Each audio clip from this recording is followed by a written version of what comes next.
This is a very nice dough, you might say.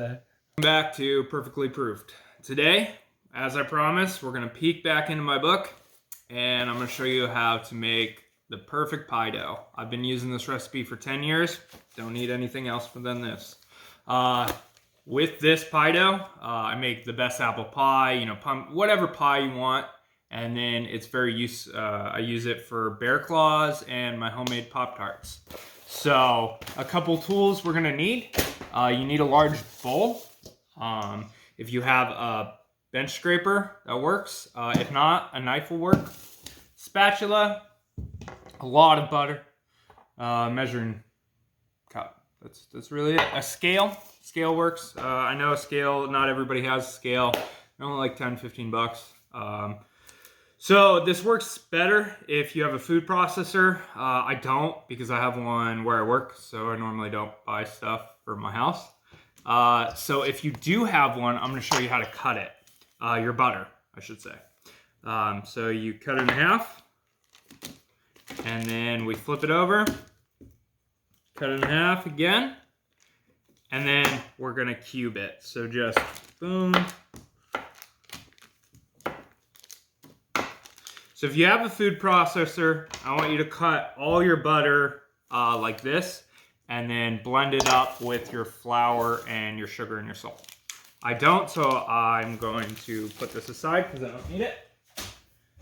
And we're going to use a cheese grater. So because our butter is frozen, we're gonna pop it into our flour and flour it up. And all we're gonna do is just grate all of our butter. You want to try and do this pretty quickly because the heat from your hand will start to melt our butter, and it's best to work with this as our butter's frozen. So we're just going to power through this real quick.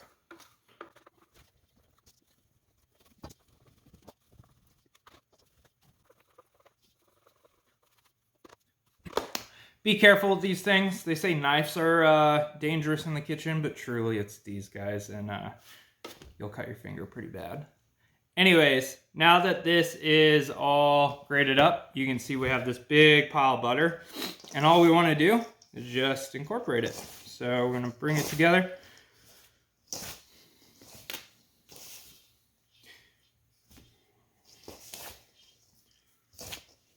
Any chunks that have come together like this, I just kind of pinch apart, right?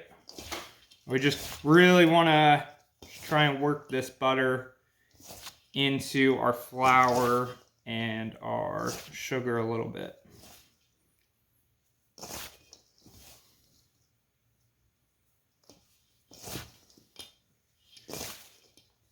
Okay, and now what I'm doing, I'm picking it up and I'm kind of pinching just a little bit. So my hands, pinch, all right? Pinch. Just trying to work this butter in there a little bit, but not too much. If you have a food processor, this is what it does for you anyway, so you're just gonna skip this step.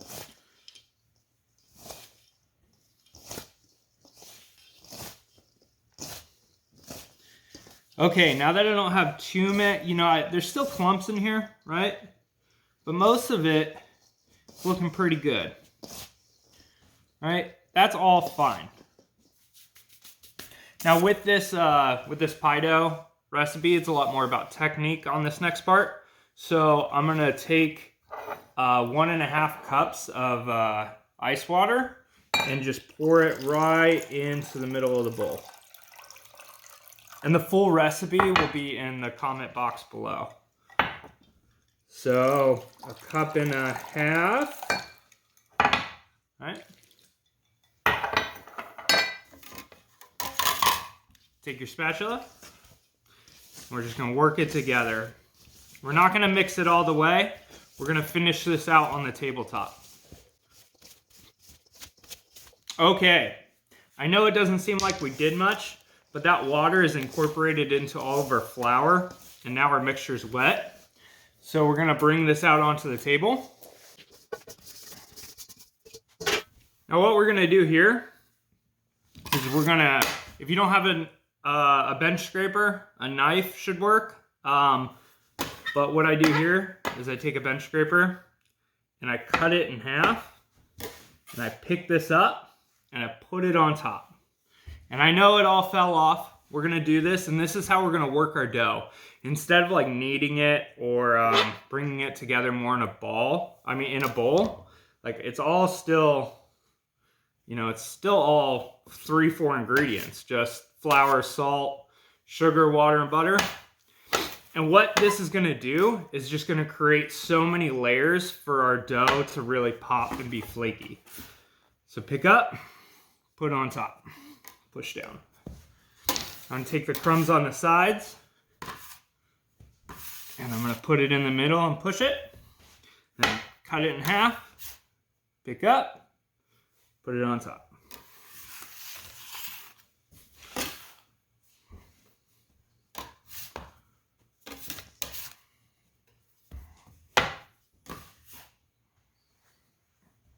Okay, my dough is still pretty dry, so I'm actually gonna add a little more water. So here we go.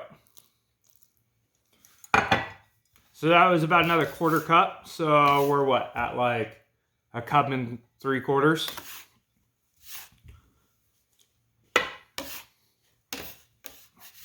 Pick this up on top, push down, cut in half, push down.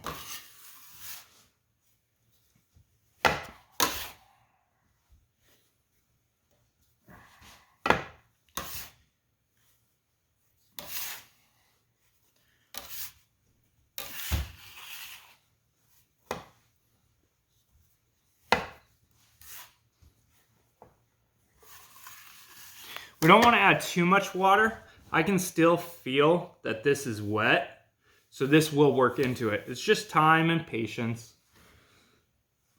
We want a really nice pie. It starts with a really nice dough. So look at those layers. Those layers look, I mean, great. I can't complain on that. Now that our dough is getting a little tight, I really want to try and get these last couple cut in halves in with this. Now we're not going to use every single bit of this. Some of it's not going to incorporate, but we really don't want to overwork our dough. So I'm going to maybe one more time. I can feel it resisting me now, right? And even though on the side and on the, you know, if I wiggle it a little bit, it's still crummy and will fall apart, but I don't want to overwork this, and I think this will be great. So all I'm gonna do is I'm gonna cut it in half, and I'm gonna separate these and wrap them in plastic and put them in the fridge to rest overnight. Now, if you need these the same day, just wrap them, put them in the fridge, let them sit for at least 3 hours. Since we've worked all this gluten, when we go to roll it out, it's gonna fight us and constrict in. But I mean, really look at those layers. I mean, these are phenomenal. A couple things with this freezes really well. So this is why I make this recipe. I make 2, one for each pie. I freeze one, put one in the fridge for the next day. You can half this recipe. You can double this recipe. I've never made double than this, but I don't see why it would make that big of a difference. Okay, it's been 24 hours. I pulled this out about 1.5 hours, 2 hours before I need it. So it's still like cool, but you know, room temp. These layers look great here. See all the butter chunks and everything. So as this bakes, it's gonna like push off of each other and be all flaky. So the biggest key to this, because we made all these layers, the way we want to work it is we want to make sure that we roll it down, right? So we're flattening all the layers on top of each other versus this way, okay? I don't know why you would do it that way, but for some reason I feel like I have to say that. So I like to push it down, like giving it CPR. Stay alive, right? Something like that. And then we're gonna take a rolling pin and we're gonna roll it out. I know someone is gonna say like, oh, you should only do it one way. And it's true, but I don't, so deal with it. Okay, rolled it out. I'm gonna flour the top. I'm gonna flip it over. Flour the top. Okay, we don't want to roll this paper thin, right? Kind of crack right there. I don't like that. Because it needs to hold a big apple pie. It's a pizza. But that's about as thick as I want it. What is that? I've been so terrible at these. It's about a third of an inch thick. It's pretty thick still here. So what I do here is take our pie tin, right? And I just flip it over. And we want to make sure we push all the way in. So that way, because it needs to go to, so lift and push to the bottom. So we don't have this air pocket there. So it like bakes weird. So lift, push to the bottom. Lift, push to the bottom. Push to the bottom. Sweet. Okay, now you're gonna take a knife and we're just gonna cut about a little over half an inch down off the bottom here.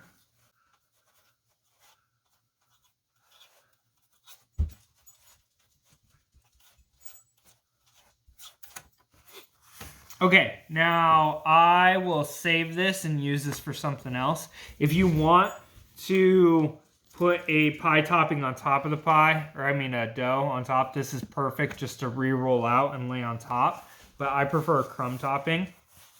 So all I do here is just pick up, right? And then pinch between my two fingers and my thumb. So up, pinch, right? And we don't want to pick the dough back up off this because then it's going to create that air pocket that we just talked about. So up, pinch, right?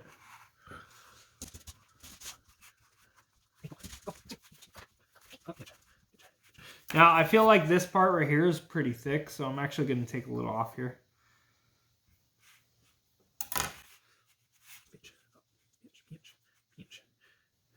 Now, it doesn't have to look perfect. You're all fine. It'll look good. It'll still be better than any pie dough you ever buy in the store from Pillsbury Doughboy. Okay, so now that we've rolled this out, mine looks funny, but it'll taste good. We are going to freeze this completely. So go ahead and pop this into the freezer before we bake it. While we pop it into our freezer, let's pop our oven on to 350. So let's do that now. Okay, now that our pie dough is frozen, we're going to take a fork and poke a bunch of holes in it. So that way it helps with the steam and whatnot.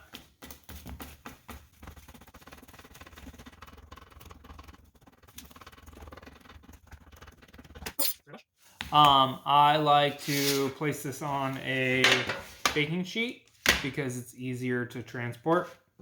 And we're going to egg wash just the crust of it. So just the tops. If you have, let's say, raw sugar, this would be a really good spot to put that on top. I don't, so I'm not going to.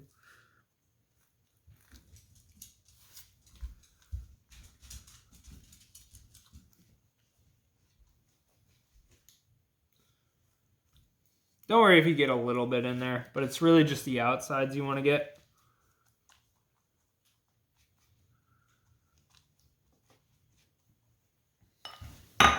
Okay, from here, what you want to do is you want to put a parchment paper in there. Make sure it covers all the dough.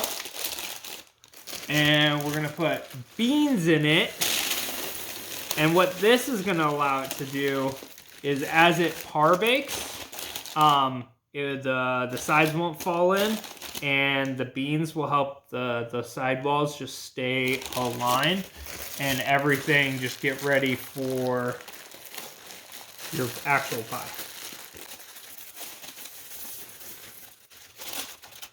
So as you can see, I fill it up all the way to the top, and we can just put these in a Ziploc bag after and use them forever.